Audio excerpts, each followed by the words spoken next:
नमस्कार बंधुरा आज के आलोचना करब पुरी बा नीलाचलेर पंचतीर्थगुली की सेई विषये। पंचतीर्थ बोलते भारतेर पुरी शहरे अवस्थित पाँचटी जलाधारके बोझाय।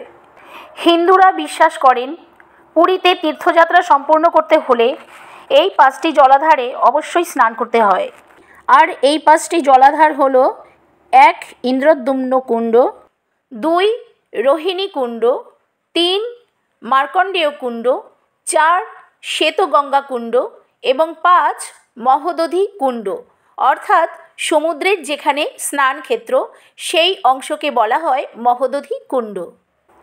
ইন্দ্রদ্যুম্ন কুণ্ড গুন্ডিচা মন্দিরের কাছে যে কুণ্ডটি অবস্থিত সেটি ইন্দ্রদ্যুম্ন কুণ্ড নামে পরিচিত।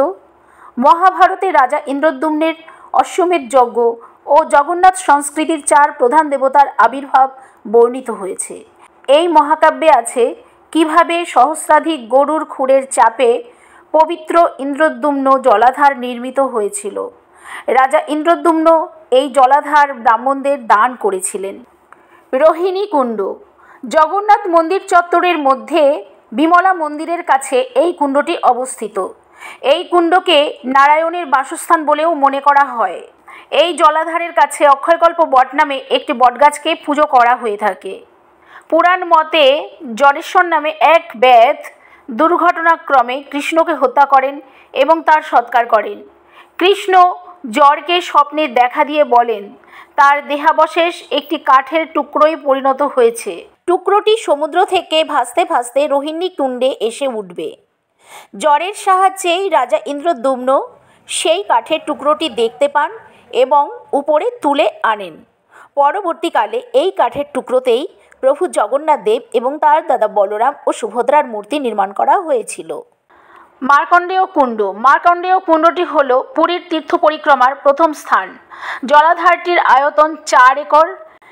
এর পাশে মার্কণ্ডেশ্বরের মন্দির আছে।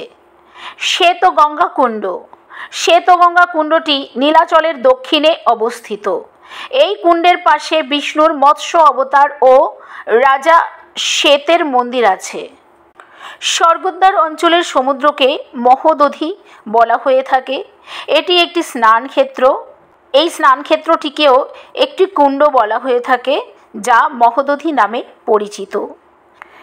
অন্য একটি মতে পুরীর পঞ্চতীর্থগুলি হল বলরাম, অক্ষয় বট, মার্কণ্ডেয় কুণ্ড, ইন্দ্রদ্যুম্ন কুণ্ড এবং সমুদ্রের স্নান ক্ষেত্র।